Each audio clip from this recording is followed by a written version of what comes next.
Our top story tonight at 11. Certainly no secret that flying can cause anxiety. And yesterday's plane crash in Toronto, combined with the recent string of deadly aviation incidents, definitely won't help with that. Thanks for joining us. I'm John DeLuca. And I'm Tiffany Murphy. ABC 6 News anchor Alyssa Azara spoke with a psychiatrist on how to control those nerves the next time you fly.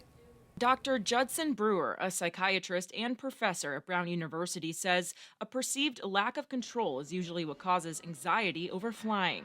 But flying is statistically safer than driving. This idea that somebody gets behind the wheel of their car and they have control over their car. They have some control, but they don't have control over other drivers.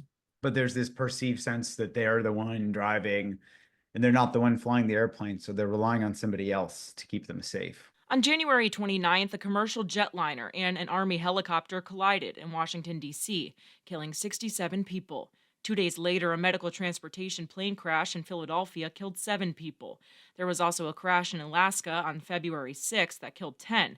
And most recently, a Delta Airlines jet with 80 people on board crashed while landing in Toronto. It's called a recency effect, where people are more likely to remember things that happened recently. And so these just happen to coincide. It's not some big thing like suddenly, pilots are suddenly forgot how to fly planes. It's just that these happen to coincide. Dr. Brewer says generally, when it comes to mental health, people should understand how their brain works so you can learn how to work with it. So just knowing, for example, that anxiety can be driven like a habit loop is already helpful for people, because then they can learn, oh, this is just a habit as compared to this is I'm really in danger. He says it's important to ground yourself before and during your flight. For this, Brewer recommends an exercise called 5-finger breathing. As you breathe in, trace up the outside of your pinky. We have a link to the exercise on our website, abc6.com. In Providence, Alyssa Azara, ABC 6 News.